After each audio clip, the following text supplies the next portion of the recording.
तो H C over lambda, और 1/λ जो है ये वेव नंबर होता है। एच सी 1/λ वेव नंबर आ गया। तो एनर्जी और फ्रीक्वेंसी जो है उनका डायरेक्ट रिलेशनशिप है एनर्जी और वेवलेंथ का इनवर्स रिलेशनशिप है। वो भी बताया भी था कि वेवलेंथ ज्यादा होगी तो एनर्जी कम होगी, और जैसे छोटा बच्चा है उसकी वेवलेंथ कम है तो उसकी एनर्जी ज्यादा है। एनर्जी और वेव नंबर जो है ये एक दूसरे के डायरेक्टली प्रोपोर्शनल है। वेव नंबर ज्यादा होगा तो एनर्जी भी ज्यादा होगी, वेव नंबर ज्यादा होगा तो एनर्जी भी ज्यादा होगी। E is equal to H nu, nu जो है वो सी ओवर लैम्डा होता है, 1/λ न्यू बार आ गया। तो जो ये वेव नंबर है ये होता है number of waves in unit length. Suppose आप लोगों के पास ये लेंथ जो है वो 1 मीटर है, ये लेंथ 1 मीटर है। यूनिट लेंथ का मतलब है 1 मीटर या 1 सेंटीमीटर या 1 मिलीमीटर, ये 1 मीटर लेंथ है।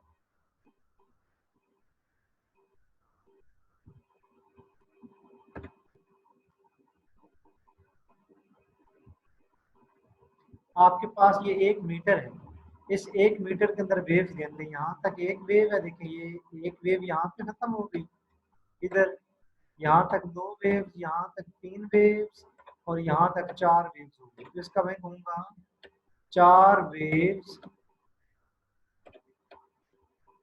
4 वेव्स पर मीटर, ये इसका वेव नंबर है। वेव नंबर की यूनिट है मीटर इनवर्स।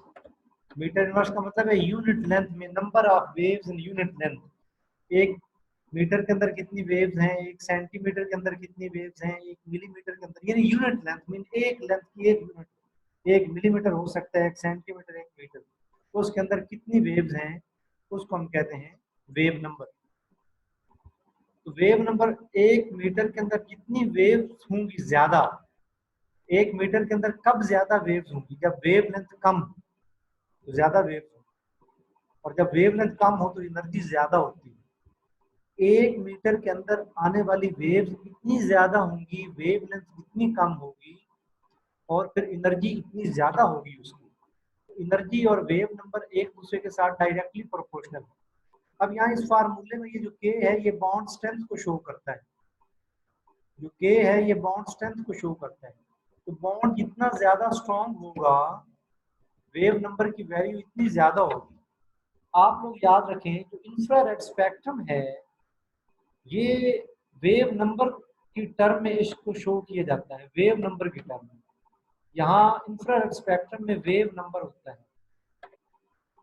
और ये भी याद रखें आमतौर पे आप लोग ये देखते हैं कि इस साइड पे वेव नंबर बढ़ता है, इस साइड पे, लेकिन जो आप लोग इंफ्रारेड आपको यहाँ से मिलेगा हमारी यूनिवर्सिटी में जो है उसमें इस साइड पे स्केल ऐसे लगा होगा आप लोगों के साथ, इस साइड पे वेव नंबर बढ़ रहा है। You need to know this, इस साइड पे वेव नंबर जो है उसका बढ़ रहा है, और यहाँ ट्रांसमिटेंस है। आमतौर पे तो ऑब्जर्वेंस डाली जाती है ना, लेकिन यहाँ ट्रांसमिटेंस है, कुछ रीजन है उनकी। तो इंफ्रारेड स्पेक्ट्रोस्कोपी जो है उसका बुनियादी प्रिंसिपल ये है कोई बॉन्ड जितना स्ट्रांग होगा उसका वेव नंबर इतना ज्यादा होगा। मैं कुछ एग्जांपल देता हूँ। आप लोगों के पास कार्बन सिंगल बॉन्ड कार्बन है, आप लोगों के पास कार्बन डबल बॉन्ड कार्बन है, आप लोगों के पास कार्बन ट्रिपल बॉन्ड कार्बन है।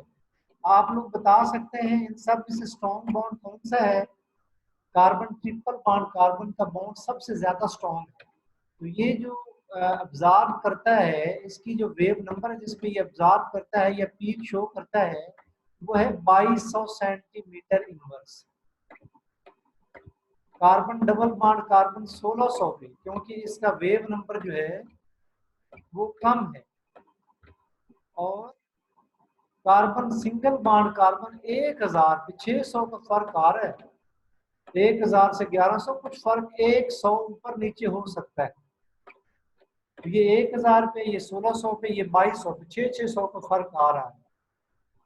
तो जो अब ये तीन वैल्यूज तो आप लोग याद रखें, इंफ्रारेड स्पेक्ट्रोस्कोपी में थोड़ी बहुत तो याद आती है कौन सा फंक्शनल ग्रुप किस जगह पे उसकी पीक आती है। तो मैं अगर आप लोगों को ये दिखाऊं, जहां पे सिंगल बॉन्ड होगा उसकी ये आएगी पीक, जहां पे डबल बॉन्ड होगा उसकी पीक ये आएगी, जहां पे ट्रिपल बॉन्ड होगा उसकी पीक ये आएगी, यहाँ पे 1000 सेंटीमीटर इनवर्स है, यहाँ पे 1600 सेंटीमीटर इनवर्स है, यहाँ पे 2200 सेंटीमीटर इनवर्स है, यहाँ पे पीक है। तो 1000 के लगभग पीक हो तो इसका मतलब है कार्बन सिंगल बॉन्ड कार्बन है, 1600 के नजदीक हो तो कार्बन डबल बॉन्ड कार्बन है, और अगर 2200 के नजदीक हो तो कार्बन ट्रिपल बॉन्ड कार्बन। अब एक और चीज भी देख लेते हैं, लेट मी एक्सटेंड दिस, मैं इसको जरा एक्सटेंड कर लेता हूँ।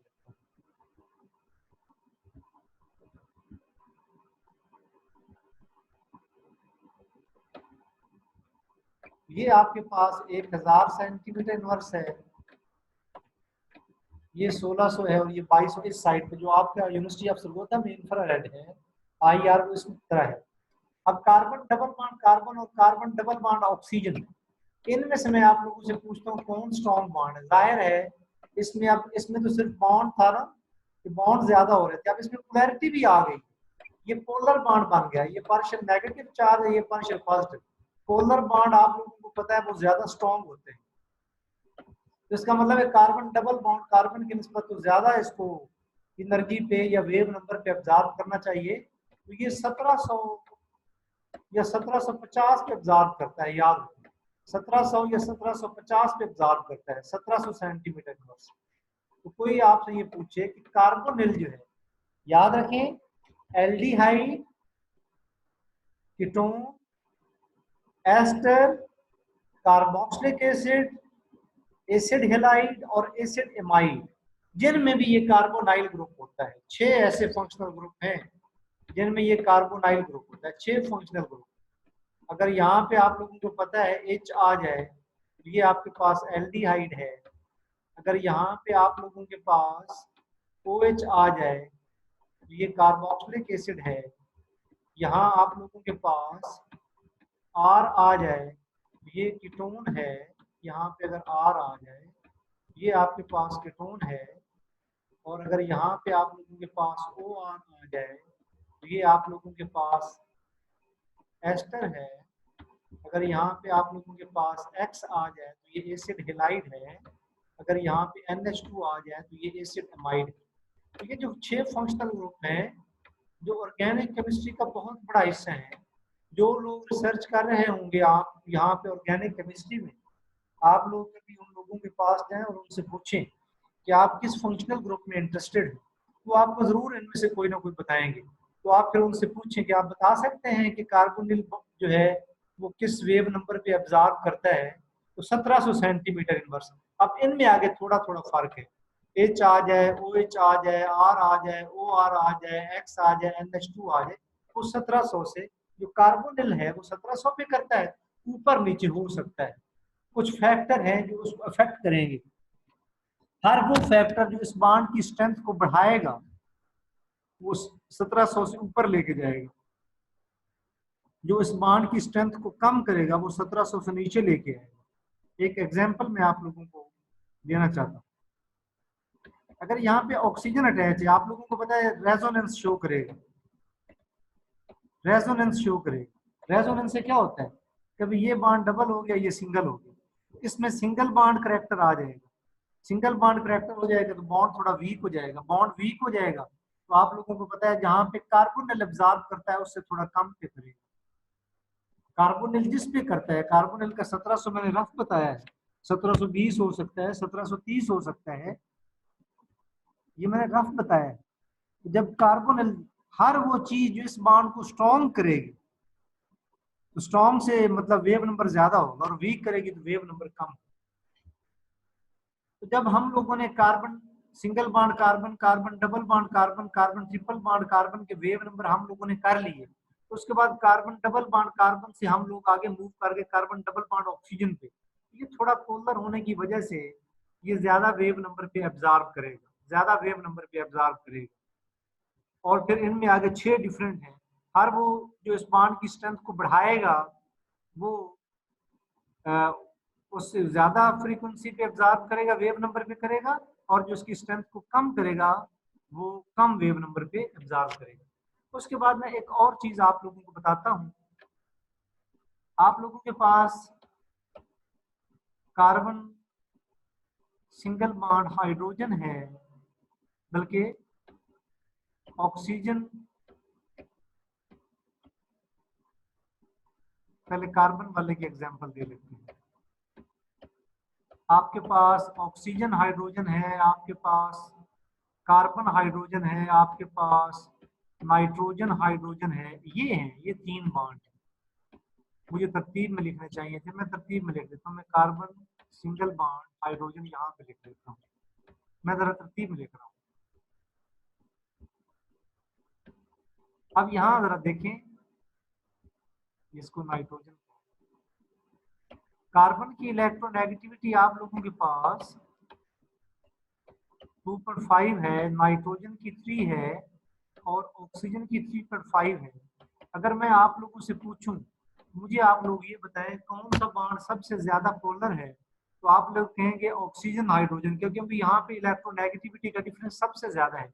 इसकी इलेक्ट्रोनेगेटिविटी 2.1 है, इसकी इलेक्ट्रोनेगेटिविटी 2.1 है, इसकी इलेक्ट्रोनेगेटिविटी 2.1 है। तो ये बॉन्ड सबसे ज्यादा पोलर है। सबसे ज्यादा पोलर होने की वजह से ये सबसे ज्यादा वेव नंबर पे एब्जॉर्ब करता है, यानी इसको वाइब्रेट कराना सबसे ज्यादा मुश्किल है। 3400 centimetre inverse. Nitrogen single bond hydrogen थोड़ा कम है, 3300 सेंटीमीटर इनवर्स, और कार्बन हाइड्रोजन थोड़ा और कम है, तो 2900 सेंटीमीटर इनवर्स। आगे फिर डिपेंड करता है कि कार्बन डबल बॉन्ड हो तो 3000 पे करेगा, कार्बन जो है उसने आगे फर्दर डबल बॉन्ड बनाया हुआ है तो वो 3000 पे करेगा, कार्बन सिंगल बॉन्डेड है तो 2900 सेंटीमीटर इनवर्स पे करेगा। तो मेरा ये ख्याल है ये चीजें आप लोगों के लिए काफी है, इससे ज्यादा आप लोगों को करने की जरूरत भी नहीं है। तो बड़ी आसानी से हम लोगों ने, बॉन्ड स्ट्रेंथ ज्यादा है, आप लोगों के पास एनर्जी ज्यादा है या वेव नंबर ज्यादा है जो एब्जॉर्प्शन का है। यहाँ पे आप लोगों ने देखा है कार्बन हाइड्रोजन, नाइट्रोजन हाइड्रोजन और ऑक्सीजन हाइड्रोजन, बॉन्ड चूंकि पोलर होता जाता है, पोलर होने की वजह से ज्यादा एनर्जी एब्जॉर्ब होती जाएगी। तो ये जो अगर मैं इसका बनाऊं तो ये 2900 पे आके इसकी पीक होगी CH2 की, 3300 पे जाके होगी आप लोगों के पास NH की, और 3400 पे जाके वाटर की होगी, यानी इस तरह ये पीक्स होंगी। मैं आप लोगों को ये भी सजेस्ट करता हूं कि आज आप लोग कुछ IR स्पेक्ट्रम देख भी लें प्रैक्टिस के लिए। अल्केन का देख लें, अल्कीन का देख लें, अल्काइन का देख लें, कार्बोनिल का देखें, aldehyde, carboxylic acid, ketone, ester, acid halide और एसिडमाइड का देखें, हाइड्रोक्सिल ग्रुप का देखें, अमाइन का देखें, और साथ आप लोग जो मिथाइल या मिथिलीन ग्रुप है उनका आप लोग देखें। तो ये आप लोगों के पास जो है, अगर हाइड्रोजन बॉन्डिंग होगी तो जाहिर है हाइड्रोजन बॉन्डिंग की वजह से बॉन्ड जो है वो और ज्यादा स्ट्रॉन्ग होते जाते हैं। हाइड्रोजन बॉन्डिंग की वजह से एब्जॉर्प्शन जो है वो बढ़ जाती है। कुछ और भी फैक्टर हैं जो इस चीज को अफेक्ट करते हैं हाइड्रोजन बॉन्डिंग की वजह से, और भी फैक्टर हैं जो इसको अफेक्ट करते हैं। लेकिन अगर हाइड्रोजन बॉन्डिंग किसी चीज में होगी तो आप लोग याद रखें, आप लोगों के पास ब्रॉड स्पेक्ट्रम आता है 3400 पे जाके, ब्रॉड ऐसे पीक सी आती है, ब्रॉड पीक आती है इस तरह की। तो चूंकि हम एक बेसिक लेवल पे पढ़ रहे हैं तो फर्दर अगर आप लोगों को जो लोग कर रहे हैं किसी को हेल्प चाहिए तो वो फिर यहाँ जब आएंगे तो हम लोग इसको डिस्कशन कर सकते हैं। लेकिन आप लोगों ने, आई होप कि सब लोगों ने बहुत अच्छे तरीके से पहले ये चीज़ें पढ़ी हुई हैं, कोई नई बात इसमें ऐसी नहीं। तो रेडियो वेव जो है इनकी एनर्जी सबसे कम होती है, किसी न्यूक्लियस की स्पिन को इन्वर्ट कर सकती हैं, और ये जिस स्पेक्ट्रोस्कोपी की बेस बनती हैं वो न्यूक्लियर मैग्नेटिक रेजोनेंस स्पेक्ट्रोस्कोपी है, जिसमें हम लोग आइसोमर्स को हम आसानी से डिटेक्शन करते हैं, और इसमें कार्बन और हाइड्रोजन का एटमॉस्फेयर देखना होता है तो दो टाइप्स आगे बन जाती हैं। कार्बन NMR और प्रोटॉन NMR या हाइड्रोजन NMR। माइक्रोवेव इनकी एनर्जी इतनी होती है किसी मॉलिक्यूल की रोटेशन को ये बढ़ा सकती हैं। इंफ्रारेड की एनर्जी इतनी होती है किसी मॉलिक्यूल की वाइब्रेशन को बढ़ा सकती है। वाइब्रेशन के बारे में देखा है, किसको वाइब्रेट करना कितना मुश्किल होता है, ये हमने यहाँ देखा है इन चीजों के बारे में। जो विजिबल स्पेक्ट्रोस्कोपी है, आपको पता है इसको इलेक्ट्रॉनिक स्पेक्ट्रोस्कोपी भी कहते हैं। ये जो इलेक्ट्रॉनिक स्पेक्ट्रा हैं, जैसे कि यूवी विजिबल स्पेक्ट्रोस्कोपी, जिसमें इलेक्ट्रॉनिक एक्साइटेशन होती है, एक इलेक्ट्रॉन एक शेल से दूसरे शेल में जाता है, या किसी मॉलिक्यूल में एक इलेक्ट्रॉन एक ऑर्बिटल से दूसरे ऑर्बिटल में जाता है, वहां पे आप लोग विजिबल स्पेक्ट्रोस्कोपी पढ़ते हैं और इसके यूजर अच्छे से आते हैं आप लोगों को। हाँ, एक बात मैं यहाँ पे आप लोगों को बताना चाहूंगा, जैसा कि यहाँ मैंने बताया कि जो इंफ्रारेड स्पेक्ट्रोस्कोपी है, इसमें एक्स एक्सिस पे आप लोग वेव नंबर ले रहे होते हैं जो इस डायरेक्शन में बढ़ रहा है, और यहाँ पे ट्रांसमिटर्स लेते हैं। तो जो स्पेक्ट्रोस्कोपी की डिफरेंट ब्रांचेस हैं, जैसे यहाँ पे एनर्जी को शो करने के लिए हमने देखा है कि वेव नंबर यूज किया। विजिबल में एनर्जी को शो करने के लिए जो हम यूनिट लेते हैं वो लेते हैं वेव नंबर के, सॉरी वेव लेंथ के। वेव लेंथ के बारे में आप लोग देखते हैं, आप लोग कहते हैं कि जिनकी वेव लेंथ जो है वो 200 से लेके 400 नैनोमीटर तक है, वो अल्ट्रा वायलेट है। 400 से लेके 750 तक जिन नैनोमीटर जिनकी है वो विजिबल। तो कभी किसी हम यूनिट्स में ले रहे होते हैं, कभी किसी यूनिट्स में ले रहे होते हैं। ये यूनिट इसलिए हम डिफरेंट यूज करते हैं कि जिन नंबर्स के साथ डील करना हमारा आसान होता है। मतलब अगर विजिबल में अगर हम ये कोशिश करें कि हम लोग विजिबल में भी वेव नंबर के यूनिट यूज करें, तो आप लोगों के पास जो आपके पास जो फिगर्स आएंगे, जो डिजिट आएंगे, वो इतने बड़े होंगे या इतने छोटे होंगे कि आप लोगों के लिए याद रखना मुश्किल हो जाएगा। देखिए हमने ये इनसे कितनी आसानी से याद कर लिए। 1000 सेंटीमीटर इनवर्स, 1600, 2200, 1700, 3400, 3300, 2900, आसानी से याद रख लिया। इसी को अगर आप लोग वेव लेंथ में आपको नैनोमीटर में कन्वर्ट करके देखें, तो आप लोगों को 10 रेज़्ड पर माइनस समथिंग, 10 रेज़्ड पर प्लस समथिंग, वो भी साथ याद रखना पड़ेगा। तो डिफरेंट यूनिट्स इसलिए यूज करते हैं ताकि यूनिट्स जो हैं इजीली अंडरस्टैंडेबल हो, हम उनको आसानी से अंडरस्टैंड कर सकें। जैसे विजिबल में आपको पता है आप वेव लेंथ के यूनिट यूज करते हैं, 300 से 200 से 700 नैनोमीटर तक यूवी विजिबल में यूज करते हैं। तो उसमें 400 से 750 नैनोमीटर तक आप लोग विजिबल जो पोर्शन है वो होता है। तो कितना आसानी से हम ये इनसे याद रख लेते हैं। तो आप लोगों को पता है फिर कि विजिबल जो स्पेक्ट्रोस्कोपी है, इसका प्रिंसिपल आप लोगों को आता है कि कौन से जो हैं वो किस तरह की ट्रांजिशन उनमें होती है, जिनमें सिर्फ सिग्मा बाड हूँ, सिंगल बाड हूँ, उनमें हमेशा sigma to sigma star transition होती है, और उनकी एनर्जी, उस ट्रांजिशन की एनर्जी मैं यहाँ इसको ना इधर बना देता हूँ आप लोगों के सामने, यहाँ पे इधर बना देता हूँ।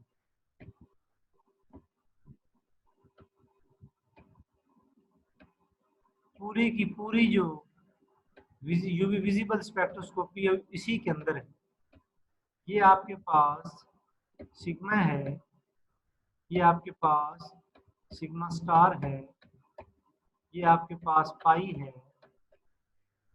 ये आपके पास पाई स्टार है। बहुत सारे बच्चे ऐसे हैं जिनको सिग्मा स्टार, पाई स्टार, इन चीजों का नहीं पता, मैं आप लोगों को बताता हूँ।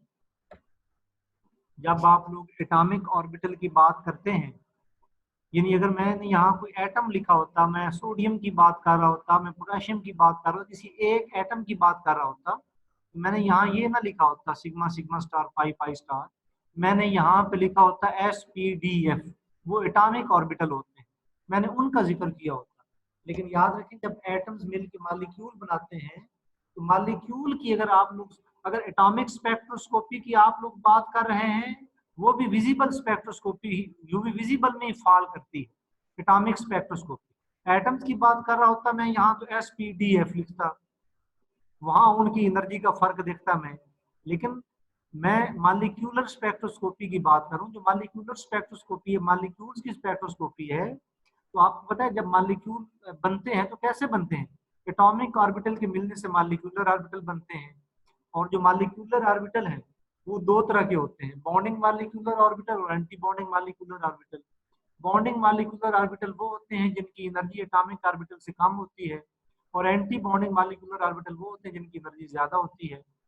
तो यूवी विजिबल आप लोगों ने केमिकल बॉन्डिंग अबूबकर साहब ने बहुत अच्छे से आप लोगों को करवाया है।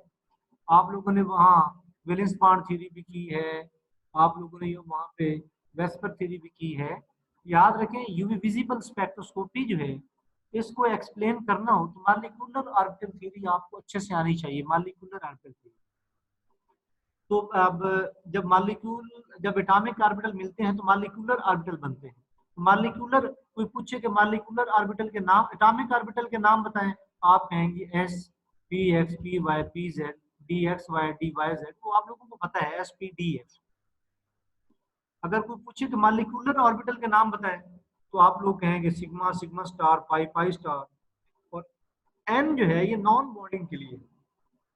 मैं आप लोगों को जल्दी जल्दी से एक एक एग्जांपल देता जाता हूँ। आप लोगों के पास जो अल्केन्स हैं, अल्केन्स में सारे के सारे सिग्मा बॉन्ड होते हैं, अल्केन्स में सारे के सारे सिग्मा बॉन्ड होते हैं, और जिनमें सिग्मा बॉन्ड हो उनमें सिर्फ दो तरह के मॉलिक्यूलर ऑर्बिटल होते हैं, सिग्मा टू सिग्मा स्टार। और ये सबसे ज्यादा एनर्जी गैप है, एनर्जी गैप ज्यादा है तो वेवलेंथ कम होगी, इसलिए ये कम वेवलेंथ पे एब्जॉर्ब करते हैं अल्ट्रा वायलेट रीजन में, यानी 200 से लेके 400 नैनोमीटर के दरमियान, 200 से 400 यानी कम वेवलेंथ पे। याद रखें जिनमें किसी मॉलिक्यूल के अंदर अगर सिर्फ और सिर्फ सिग्मा बॉन्ड है उसमें कौन सी ट्रांजिशन होगी, sigma to sigma star molecular transition होगी। Sigma to sigma star transition energy gap ये इन सब में से ज्यादा है, वेवलेंथ कम होगी। अब मेरी बात सुनिए, अब किसी भी मॉलिक्यूल के बारे में आप लोग जितने भी सिंगल बॉन्ड वाले मॉलिक्यूल है, किसी मॉलिक्यूल के बारे में भी आप लोग डिस्कशन कर सकते हैं। अब मैं थोड़ा आगे बढ़ता हूँ। सपोज हमारे पास सिंगल बॉन्ड के अलावा, यानी एग्जाम में ये आता है पब्लिक सर्विस कमीशन में कि ये मॉलिक्यूल है, बताएं इसमें किस तरह की ट्रांजिशन हो। अगर सिर्फ सिग्मा बॉन्ड हो और कोई भी हेट्रो एटम ना हो, हेट्रो एटम या हीट्रो एटम कौन से हैं, सन, सल्फर, ऑक्सीजन, नाइट्रोजन और साथ आपके हेलोजन, हेलोजन, ये आपके पास hetero atom, sulphur, oxygen, nitrogen और हेलोजन। अगर आपके पास सिर्फ सिग्मा बॉन्ड हो, सिंगल बॉन्ड हो, कोई हेट्रो एटम ना हो तो sigma to sigma star transition है। अगर आप लोगों के पास कोई हेट्रो एटम भी आ जाए जिसमें non bonding electron, unpaired electron मौजूद हो, नॉन बॉन्डिंग इलेक्ट्रॉन हो, उसमें सिग्मा टू सिग्मा स्टार के अलावा N to sigma star transition भी होती है, N to sigma star transition भी होती है। और ये इसकी एनर्जी जो है, ये इसकी एनर्जी गैप कम है तो वेवलेंथ ज्यादा होगी, लेकिन क्योंकि ये जो है इसकी प्रोबेबिलिटी कम है तो जो हाइट आएगी, जो पीक की हाइट आएगी, वो पीक की हाइट आप लोगों के पास कम आएगी। हाँ, वेवलेंथ आप लोगों के पास ज्यादा होगा, आप लोग याद रखें। अगर सिर्फ सिंगल बॉन्ड हो, हेट्रो एटम ना हो आप लोगों के पास, तो सिर्फ सिंगल बॉन्ड हो, हेट्रो एटम आप लोगों के पास ना हो तो sigma to sigma star transition. अगर सिग्मा बॉन्ड के साथ हेट्रो एटम भी आ जाए तो N to pi star transition भी इसमें आ जाएगी। अब अगर कहीं पे डबल बॉन्ड है, कार्बन डबल बॉन्ड कार्बन, तो इसमें pi to pi sigma bond, sigma भी है तो इसमें sigma to sigma star transition में होगी, क्योंकि सिग्मा बॉन्ड भी है, पाई बॉन्ड भी, और पाई टू पाई स्टार ट्रांजिशन भी होगी। Sigma to sigma star transition का नाम इसलिए नहीं लेते, वो ज्यादा एनर्जी और कम वेवलेंथ की होती है, उसमें इतने इंटरेस्टेड हम नहीं है। हमारी कोशिश जो है यूवी विजिबल स्पेक्ट्रोस्कोपी में हमेशा वेवलेंथ बढ़ाने की है। हम रेड शिफ्ट की बात करते हैं। रेड शिफ्ट का मतलब है जिसमें पाई पाई स्टार का डिस्टेंस कम हो, उसको हम रेड शिफ्ट कहते हैं, यानी डिस्टेंस कम होता जाए, जिसमें कम एनर्जी एब्जॉर्ब हो, वेवलेंथ ज्यादा हो, that is called red shift. Red shift पे बहुत ज्यादा हम लोग जितना भी हम कहते हैं जी रेड शिफ्ट हो गई है, वेवलेंथ बढ़ गई। एक और चीज हम यहाँ करें, अगर किसी मॉलिक्यूल में पहले कोई मॉलिक्यूल कम वेवलेंथ पे एब्जॉर्ब कर रहा है, अब ज्यादा पे करना शुरू कर दे, हम कहते हैं ये रेड शिफ्ट है। कब होती है रेड शिफ्ट, किसी मॉलिक्यूल में कॉन्जुगेटेड डबल बॉन्ड बढ़ा दे, यानी अल्टरनेट पोजीशन पे डबल बॉन्ड बढ़ाते जाएं तो हम इसको कहते हैं रेड शिफ्ट। तो ये रेड शिफ्ट कहते हैं। तो अगर डबल बॉन्ड आ जाए तो पाई टू पाई स्टार ट्रांजिशन होती है, जिसकी एनर्जी जो है थोड़ी कम, वेवलेंथ ज्यादा होती है।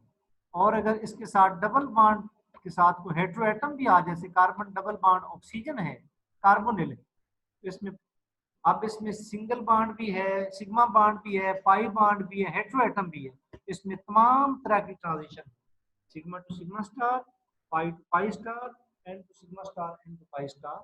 आप लोग ये बात ध्यान में रखें, ये एग्जाम में आएगा। ये इसमें इतना ही आ सकता है, आप लोग को रिसर्च तो नहीं करने जा रहे, आप लोग तो भी पब्लिक सर्विस कमीशन की तैयारी कर रहे हैं। यानी यूवी विजिबल स्पेक्ट्रोस्कोपी में इतना आ सकता है कि इस मॉलिक्यूल में किस तरह की ट्रांजिशन इन्वॉल्व है। मॉलिक्यूल की टाइप्स मैंने कितनी तरह की बताई है, 4 तरह की बताई है। सिर्फ सिंगल बॉन्ड सिग्मा बॉन्ड हो तो sigma to sigma star transition. सिर्फ सिंगल बॉन्ड या सिग्मा बॉन्ड के अलावा हेटेरो एटम भी आ जाए तो सिग्मा टू सिग्मा स्टार के अलावा एन टू सिग्मा स्टार भी हो।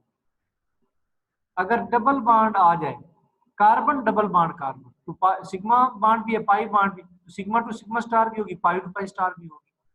और अगर सिग्मा बॉन्ड भी आ जाए, पाई बॉन्ड भी आ जाए, हेटेरो एटम भी आ जाए, तो sigma to sigma star, pi to pi star, N to pi star ये हो।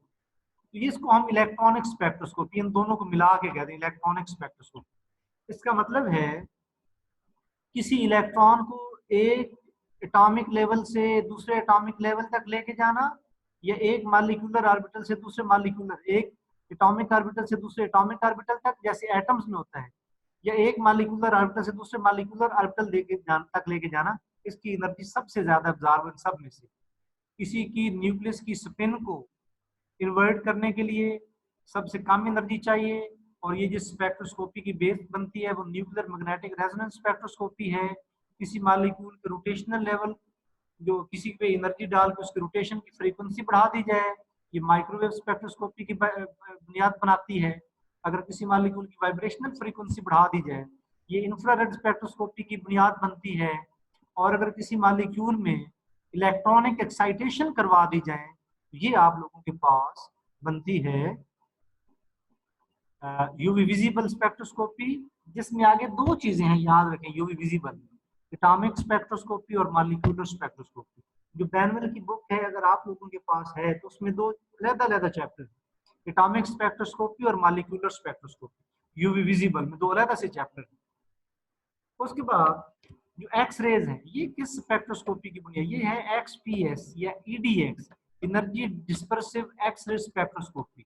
ईडीएक्स स्पेक्ट्रोस्कोपी ये कहाँ पे, इनर शेल इलेक्ट्रॉन की ट्रांजिशन करवाने के लिए। याद रखें, जो इलेक्ट्रॉन न्यूक्लियस के नजदीक होते हैं उनको एक शेल से दूसरे शेल में लेके जाने के लिए ईडीएक्स स्पेक्ट्रोस्कोपी जो है ये बहुत इंपॉर्टेंट है।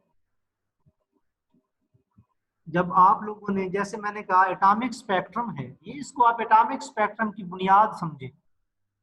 तो अब जो इनर शेल के इलेक्ट्रॉन है, जो इलेक्ट्रॉन न्यूक्लियस के नजदीक हैं, उन इलेक्ट्रॉनों की एक्साइटेशन के लिए तो और ज्यादा एनर्जी चाहिए।